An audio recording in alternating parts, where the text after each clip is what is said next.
Okay. So, how lit is your class? So, all right. They're moving around. Okay, good. All right. Well, that's great. Are you having fun? No, because my class is lit because it's literature. Lit. Oh, you teach a lit class. It's in the name? Okay. All right.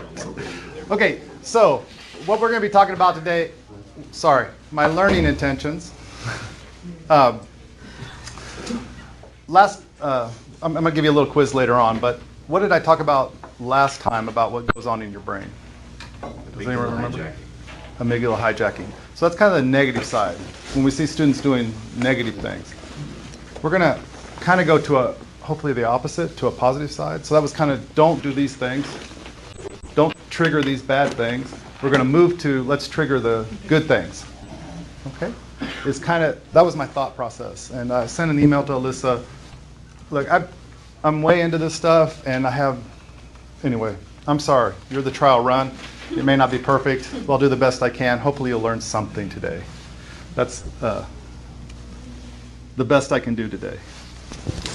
So I got to pay attention to what I'm doing here. All right, on your own there, write it in there. Would you rather have 1 cent doubled every day or for 30 days or $100,000? You have 30 seconds to write it on your screen. You can either put 1 cent or 100,000, and then we'll know the difference. I just got here. How do I get on to? Oh, over there. And the code's up here also. Okay. All right, 15 seconds. I feel like you guys knew this already. Yeah. Did you know this already?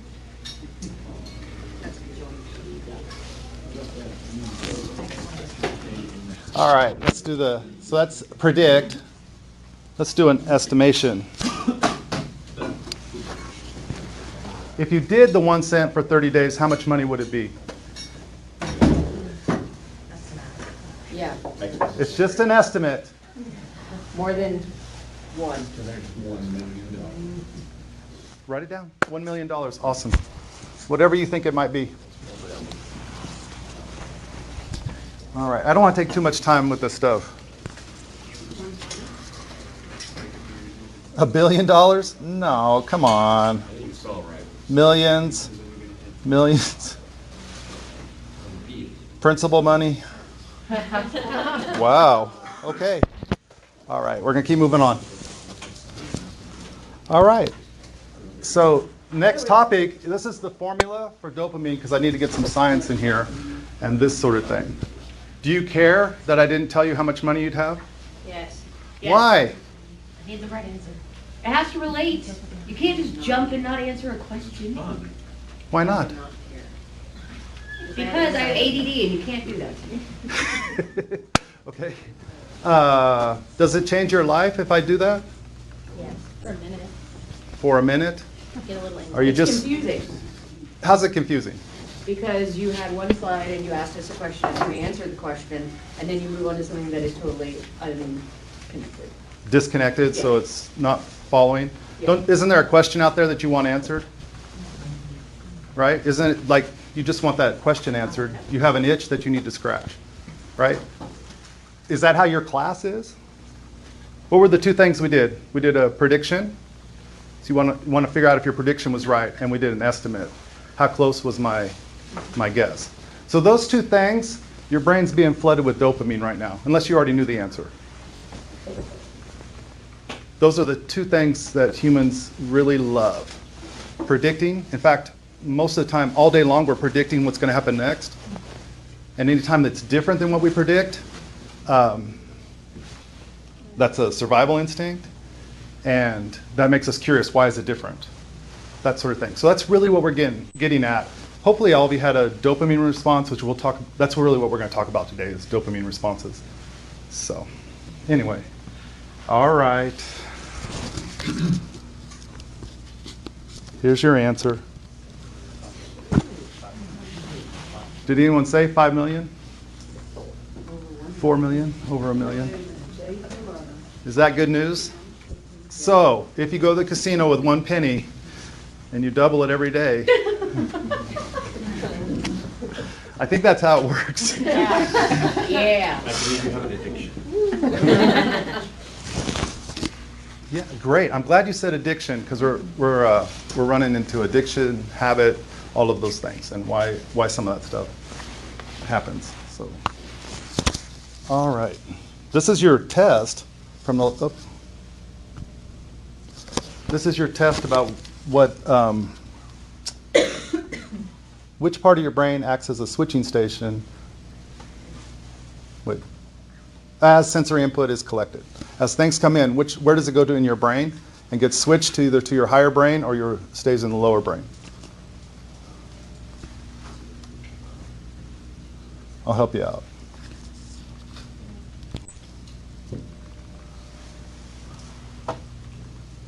Oh, man.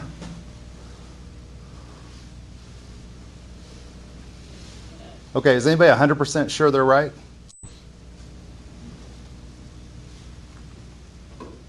Okay, no. Okay, what did I talk about last time? The amygdala, right? So the amygdala is a switching station. Inside your amygdala is where it's decided whether I need to do something right now or I can push this up and think about it into my prefrontal cortex. Or not just the cortex, not just the prefrontal cortex. Good. Okay, what is the stress response? Actually, all of the above. Cry's not on, but not none of it. It can't be none of you. You're right. I meant ABCD. I mean ABC. I'll fix that. Thank you.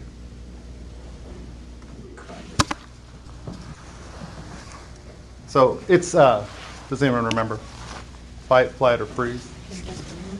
Right, so the last session was about let's not push them into a stress response, if we can help it. This one, there's a, well, anyway, we'll talk a little bit more how it might be related.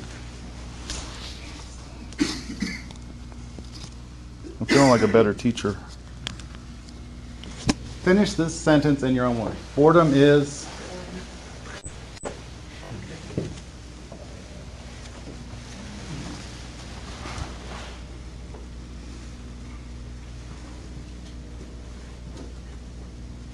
No, it doesn't have to be a complete sentence. Just put the word up. You don't need to write boredom is. You can just put boredom is, whatever you're thinking. I don't want to bias you too much.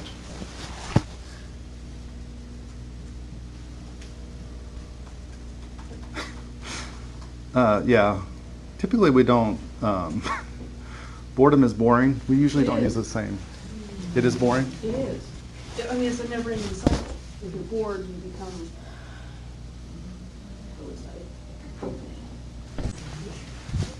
What? It's like a never-ending cycle. So some people are just boring and bored all the time.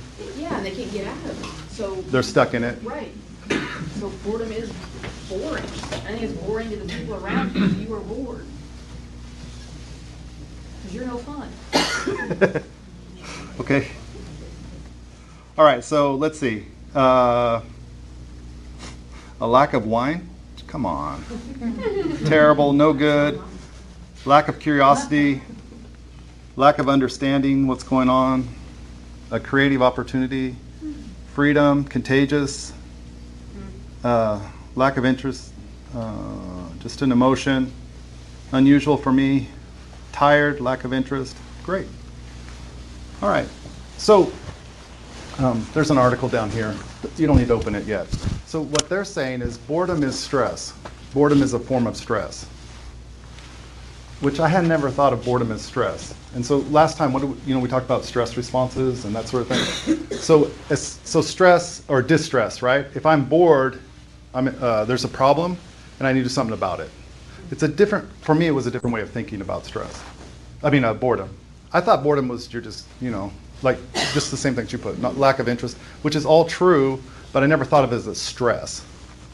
So, do you feel like students today are more easily bored than students in the past? And young teachers, you can't answer that. Define young. Pre cell phone in every hand in every class all the time. Did any of you guys teach before cell phones were everywhere? I was like, I was in school first. Yeah. Because someone put in there boredom is contagious and that sort of thing. So anyway, if you think of boredom as a stress, the stress response is fight, flight, or freeze. Grabbing your cell phone, which one would that be? Flight? I'm leaving this place and going somewhere else. Yeah, you're not present. Yeah. So I don't know if you ever thought about kids getting on their cell phone as a stress response. I hadn't thought of it that way, but it's kind of an interesting thing. Like that's a signal that I'm bored and I need to get out of here and I need to do something else. But that may not be all it is. What about the phone addiction? The FOMO, fear of missing out. You're awesome. You're just setting me right up, one after another. Suck up. She's engaged. So it goes right in this. Recently, have you any of your students had their phones out during one of your lessons? Why do you think they did this? Let me know why you think they're getting their cell phones out.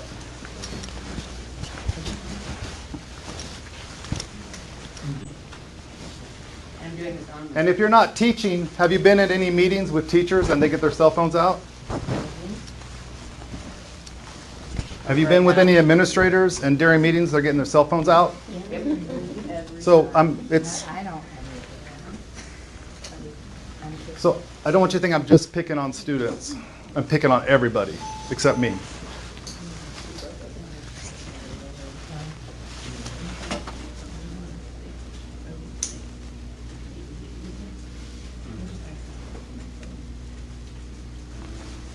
I'll put these up. They don't have names.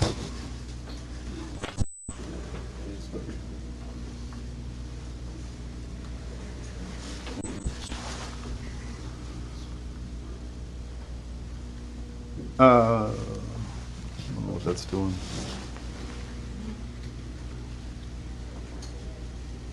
All right. There's this one person that hasn't. Okay, I don't even know what is TikTok. Videos. It's fun. They make videos. That's my answer. It's an app to watch videos of. Yeah, it's like making Short little videos. Which would be fun to do in classrooms. What's that? It would be fun to do for a lesson.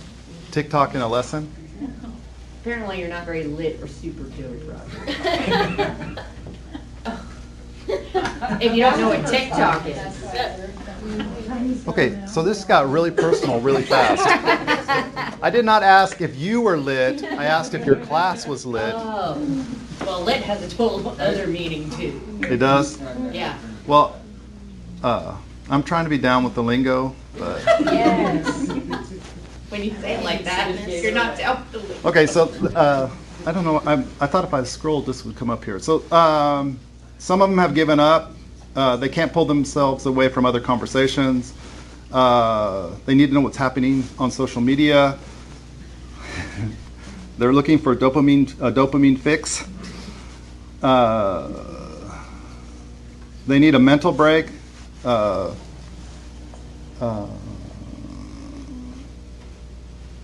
It went off and they can't ignore it and they're not engaged with what's going on in the lesson. Addiction. Easier to focus on the phone than actually doing some work. It's a lack of interest. Social stuff. Addicted to their phones. Lack of discipline. Addicted to games, apps, videos, and entertainment. Missing out on social media, chat groups, bored. It's a way of disassociating themselves from this current hiding. They think they'll miss out.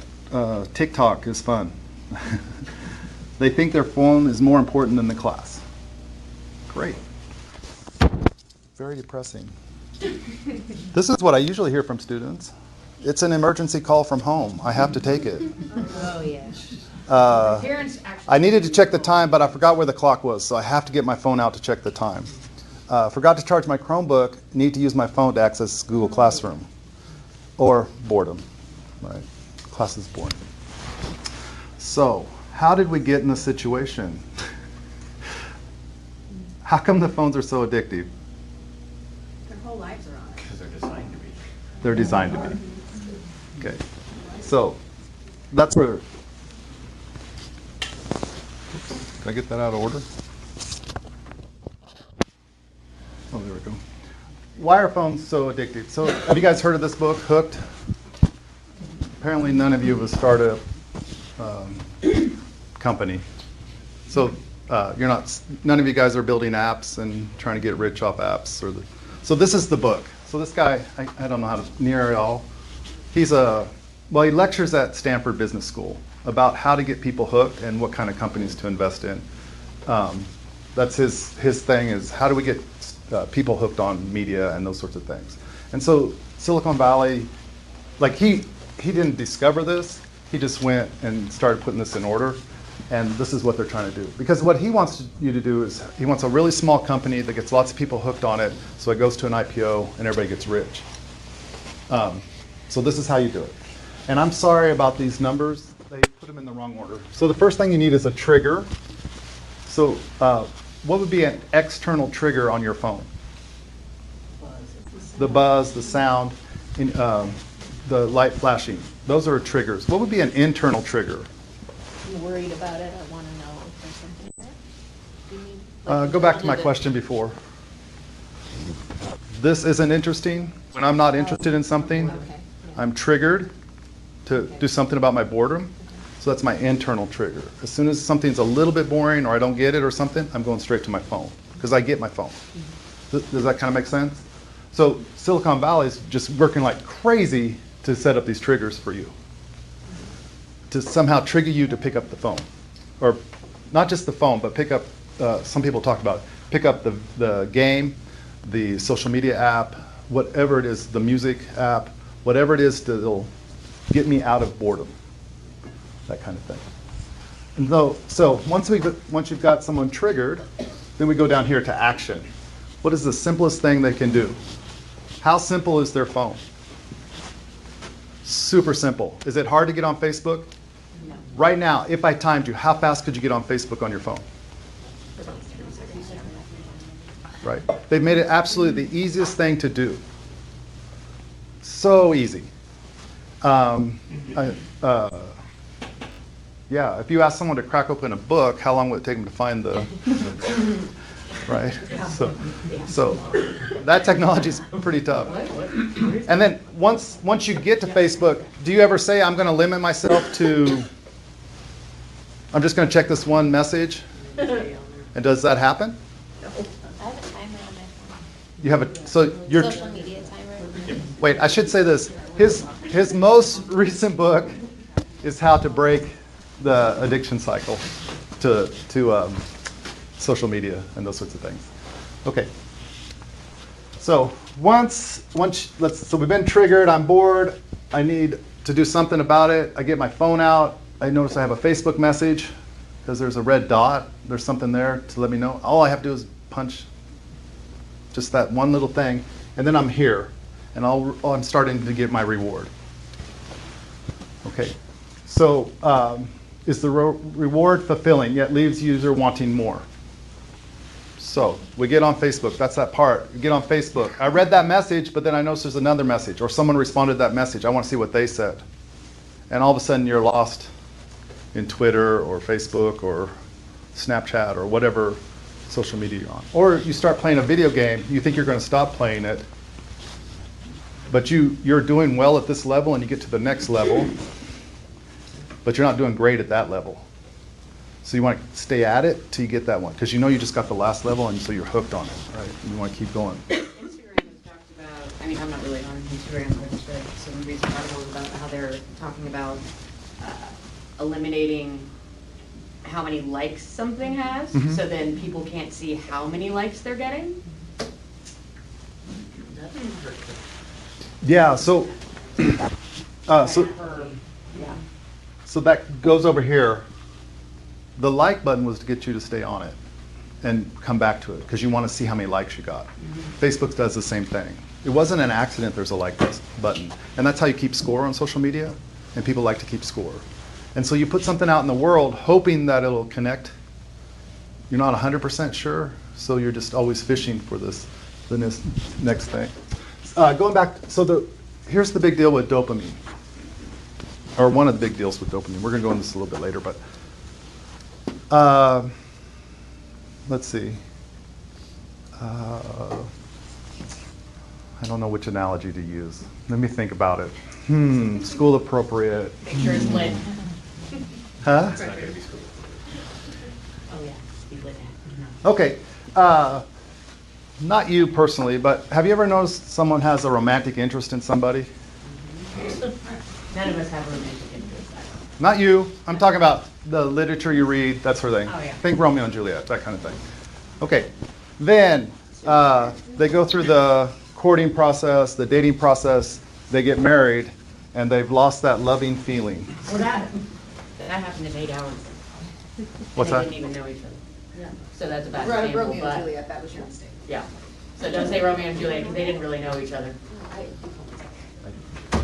I'm just saying. But did they anticipate knowing each other? That's the big deal.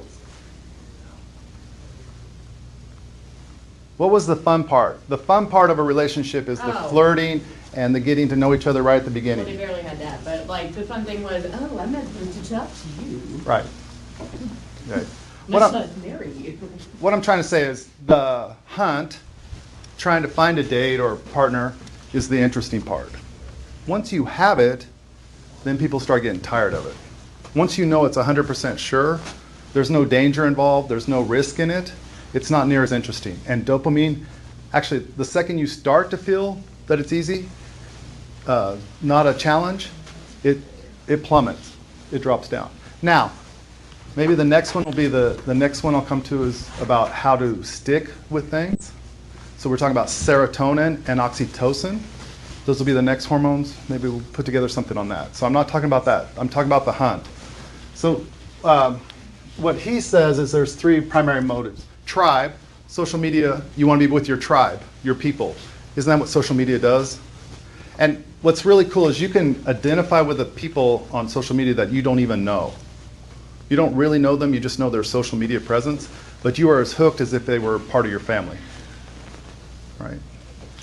The hunt, that's going after stuff, and then the self. Self is where you're trying to improve yourself. So you get online or those things and look up how to be more lit as a teacher. Whatever, I don't know, whatever it is that you need to fix on yourself. You have this itch. But once you read it, you say, oh, this is dumb, I can't do that. Kind of like PD. No. Does that make sense? The big deal is it has to be a variable. So here's what they found. If you gave, it was Skinner with pigeons. You know, they have the pigeon go over, push a button and a piece of food comes down, right? And they measure dopamine levels. And that's great for, I don't think it was a day, a few hours it's like that. And then the pigeons kind of lose interest and dopamine isn't released. It's just something that you do all the time. There's lots of stuff in your life like that. Like you go to a restaurant and you love it the first time you're there, and then you go so much that you start getting tired of it. That's exactly the same thing. Those first few times, it's dopamine that gets you interested in it. So then Skinner changed it, and he would make it variable. If they clicked on it, maybe they'd get something, maybe not. As soon as they did that, dopamine just comes rushing in, and it never stops. Because it's the same thing with a slot machine. Every time you pull it, you're not sure you're going to get something, but you get enough hits every so often to make it interesting for you. So once you've gotten your reward, then what they want you to do is come back. So that's this investment part. What bit of work is done to increase the likelihood of returning? Small effort, stored value. So that's people getting off of Facebook. I'm using Facebook because someone in my house uses it all the time. Is closing Facebook, but then it was so easy and I had such a good time looking at everybody's pictures and all those things. It makes me, I'm invested. I want to get back to those stories or those lines or those people that I know. And that's the investment. And once you're invested into Facebook or Twitter or whatever it is, it's hard to divest yourself because it just keeps sucking you in. Okay. You as teachers, do you have any control over any of that? So, again, like last time, what I'm trying to say to you is it's not a moral failing that students get on their phone. Their brain is wired for that. Okay. All right, let's do. Now I've got you depressed. Let's keep moving. We can't win. What are we doing here? All right, next one. What is dopamine for? So I've told you quite a bit already. What do you guys think dopamine's for?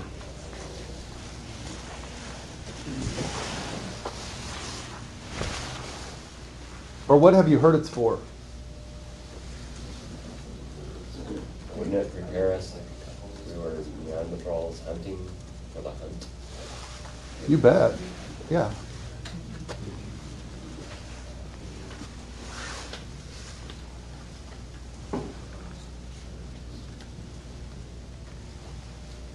All right. Motivation to continue doing something. Great. Getting people hooked. Feeling good. Survival. Self-satisfaction. Confidence. Instant gratification. Tells my body I need to keep doing this. Feeling good. Enthusiasm. Piques your interest. Prepares you to be ready for something. It's like war. Pleasure chemical, feeling good. Okay. I'll give you another couple seconds. So 14 out of 20 people have responded. There we go.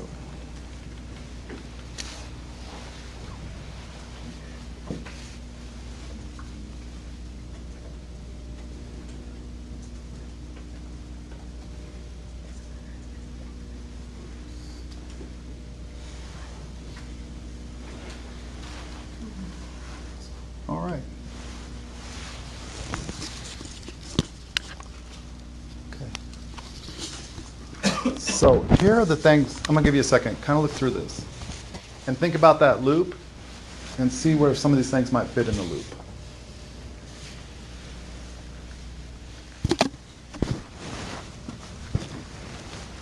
Now, dopamine has other uses. I just pulled the ones that I thought were relative to teaching and learning.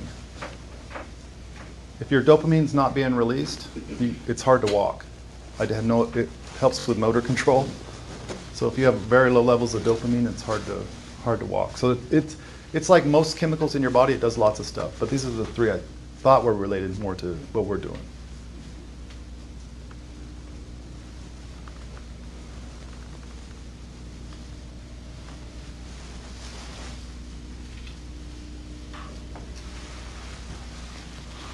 All right. Okay. Do you guys know tyrosine and phenylalanine? Whatever it is. Have you heard of those before? Okay. Another thing I didn't know. I just thought your body produced dopamine. What it's saying is it has to come from amino acids. So if you eat certain foods, it's supposed to increase the amount of dopamine in your system. They mentioned avocados, almonds, and bananas. So I didn't know that. So I thought that was kind of interesting. So really what we're trying to get is this L-Dopa produced in your body, which gets turned into dopamine. Okay. Sounds like a good name for a Mexican drug cartel. L-Dopa? L-Dopa. Yeah, maybe. You're like too many syllables. Yeah. Yeah, it sounds like a pharmaceutical company to me. Yeah. All right, dopamine boosts the anticipation of pleasure. So we already talked about that. If we think something is going to happen, we hope that it happens, that sort of thing, that's when the dopamine gets released. Again, if we make it variable, where I'm not 100% sure I'm going to get it every time, that makes more dopamine release. It keeps me working at it. So if we are hunting and we didn't get the animal right away, it keeps me motivated to keep hunting, keep trying to find the answer, find the solution. So, and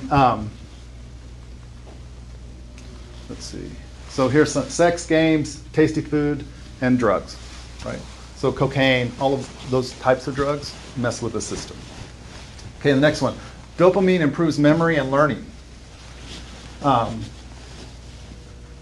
And I don't know enough about this. I'd like to learn more. So it helps you move things from short-term memory and access information from your short-term memory. So it's kind of interesting. I don't know enough about that. I will say this. Most people don't forget big events in their life, and part of that's because of dopamine, right? So most people, I don't know what, the first time you drove a car, first kiss, I don't know. Think of all those kind of first things, and most people never forget them, and they think that's related to that dopamine release. The dopamine hits, you loved it so much that you want to get back there. And then dopamine increases your drive. It's the motivation molecule. Okay. So the higher dopamine levels, the more drive you have. So if you're feeling like you don't have any drive, you need to eat almonds, avocados, and bananas, and you get it back. So. All right, so let's look at that. Keep those in mind, and let's look at this.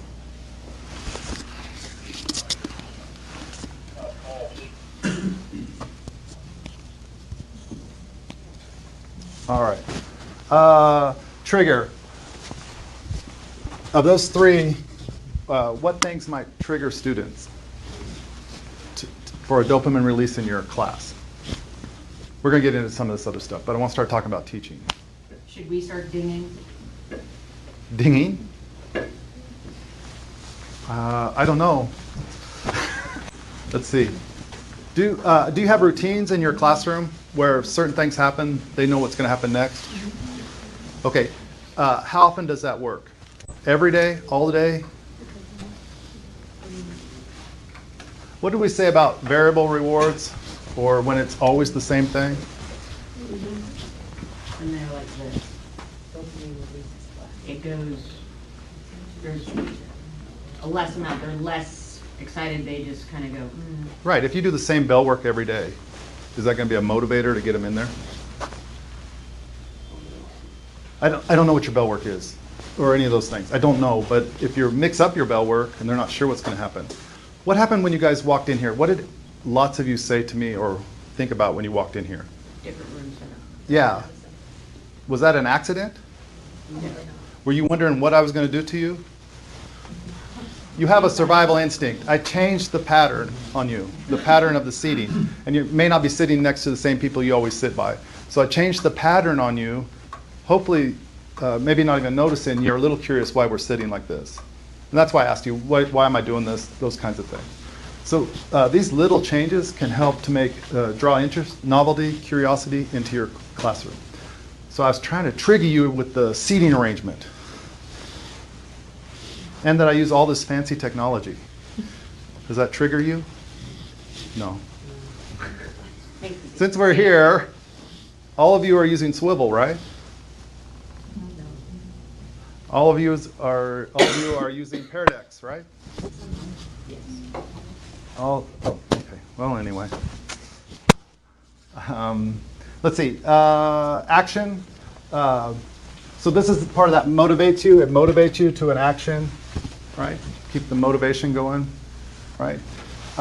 If I make a big enough trigger and the dopamine's released and I'm teaching you something, there's a better chance it's going to stick in your brain.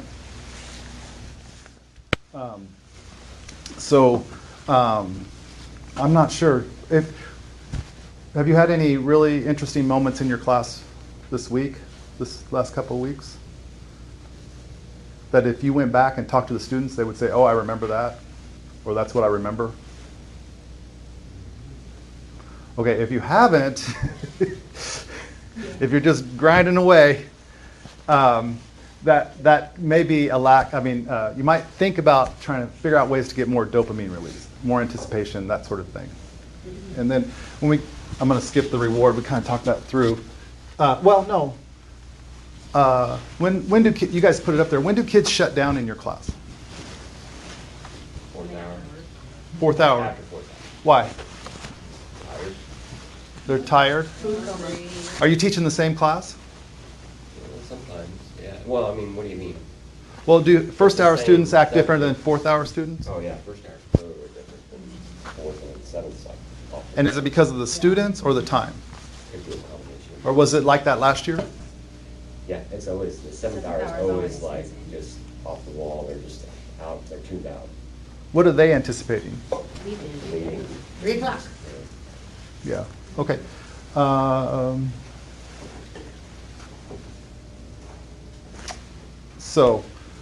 Do you guys play video games? How often do you need to play, like when you play a video game, how often do you need to win or move to the next level for it to stay interested in it. Are there any games that you've been playing for years and years and years? Are you still moving up levels? Hoarding stuff. Hoarding stuff? Okay. So what they know from the video game industry is they have to give you an 80% success rate. So below 80%, I might start losing interest because I don't know if I can beat the level.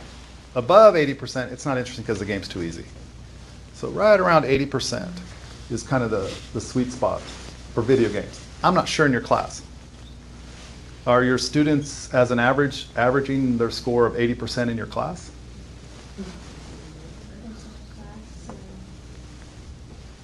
Or let's take out the dead wood at the bottom. And then the highly compliant students that'll just do whatever you tell them because they're going to do that in every class. In the middle, is there an 80%? Do you think that group's 80%? Something like that? Where they know they can do it, but it's going to take some effort. That kind of thing. So that's the reward thing. I don't want to win every time. I just want to know I can win. I don't want to learn everything in your class. I just want to learn, I want to feel like I can learn something in your class. Once I don't feel like I can learn in your class, I'm going to shut down. Or if it's too easy. If I'm smarter than everybody in the room, what does it matter? I'm going to skip class. It's not helping me. Then we go this way. Do you ever leave open-ended questions so the students are wondering the next day what's going to happen? Do you leave anything in your room to make them want to come back the next day? Are there any open questions or things that need to keep happening or something else that they can anticipate and will hopefully drive some of that dopamine release to say, hey, I want to be back tomorrow to see how this story finishes, that kind of thing. So that's the hook. So I guess at the end, you want your students to get hooked on your class. And that's easier said than done. So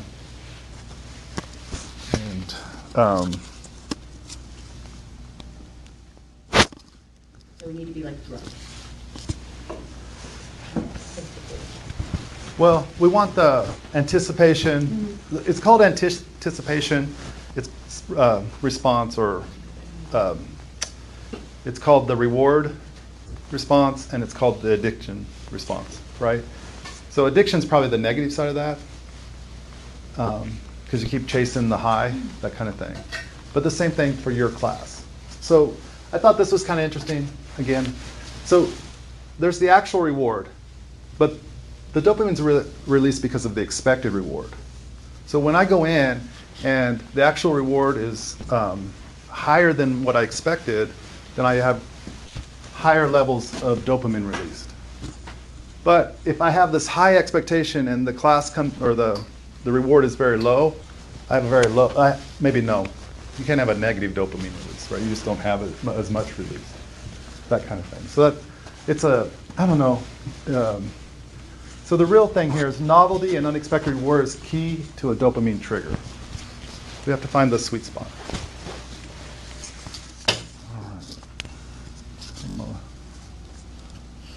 So we kind of talked about this already. What ideas do you have about how you could increase the dopamine / anticipation of reward pathways? Just write down a couple of ideas in your classroom. Maybe there's stuff you're already doing that when you were listening or when we're going through stuff, it's triggered it in your mind. Well, that's something that they seem to get excited about and that keeps them coming back. Or maybe you're saying, oh, 4th hour, those kids are bored because whatever.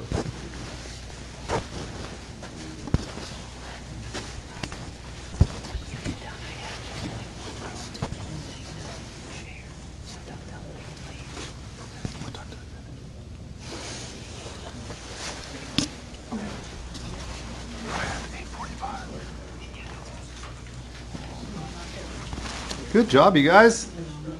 We got 17 responses, almost 100%.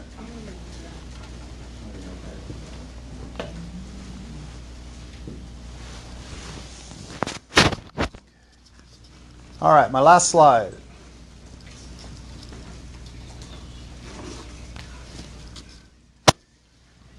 So, all right, so these are 3 different resources. So The first one is this one, Judy Willis. She's very interesting. She started out as a doctor. And I think she was working with kids. I can't remember the whole story. She liked it so much that she went back and became a teacher. So, and she's got lots of stuff. It's kind of, I encourage you to watch some of her videos because her use of graphics is bizarre. If you want to see how not to do graphics in presentations, watch them. But her content's very good. So that, the one about the 1 cent and $100,000, that came from her slides. But her slides are just bananas. They're just all over the place. It's very interesting. Wait, I'm talking about how it looks and not what it is. But what she has to say is really interesting. So she was a neuroscientist, or an MD, brain doctor, and then she became a teacher. And so here are some of the things she wants. You can click on any of these. So she's the one that talks about the video game model. If you click on that, it's a video about her explaining the video game model. I feel like it's from like 2010, so I feel like the video game model was probably what we were talking about then, because there was less of the phone addiction at that time, but still very interesting. What she's talking about is adding predictions constantly through your lessons. That's how she feels students get dopamine release. Cliffhangers somebody put up there, that kind of thing. Let's have some predictions. We're predicting all the time, and then people really want to know if their prediction was right. Some novelty and surprise, use of humor. So my wife said I'd tell too many dad jokes. But do you remember teachers that told lots of jokes? That kind of thing? They laugh at their own jokes. Yeah. The only one laughing. Okay, so usually with humor, the reason it's funny is it's unexpected. So it's a surprise to you. Now, some of the jokes, if you already know the joke, is it as funny? If you've heard the joke before? Not at all. So there's no dopamine release. But when you first hear the setup for a joke, that's when the dopamine's released. How's this going to finish? How's this going to land? That kind of thing. This one is a clip. It's for math teachers. It's on slope. Anyway, change seating arrangement. Change voice. Don't you do this? Don't you do characters in your room? Yeah. So changing your voice. So if you have characters using different voices. Change your appearance. Add music, add color, add pictures, charts, make advertisements, change bulletin boards. Do your bulletin boards change? Of course they do. You're doing interactive word walls now. They get changed with every unit. Okay, Zaretta Hammond. How many people know about this book? This is the one. She's the one that was talking about all the other stuff I was talking about before. The amygdala hijacking and all that kind of stuff. Trauma and its effects on your brain. She doesn't talk as much about dopamine and those things, but she talks about keeping score. Students want to know where they're at. They want to know that they're making progress, right? Which fits perfectly into that idea of teacher clarity, right? That I'm letting the students know what we're doing and how they can be successful at it and why it's important. And then she encourages more student decision making on things, that they come up with the answers. And then the last one up here is Janet Zadina. I just saw her. What I think is interesting is she used the same thing in our presentation with her about the money, the 1 cent. So I'm thinking these two must be best buddies. So, but here, I think she, I'm a language arts person. I love this. Metaphors, stories, analogies, parables, similes. She says we should storyfy, and I should put that over here. Zaretta Hammond says that too. Humans love narrative, right? So if you can make a story out of something, it's much more likely to stick. Plus, they're predicting the whole time during the story what the outcome will be, right? It's that cliffhanger or that idea. When you watch programs, if you watch a sitcom, don't they kind of follow the same recipe all the time?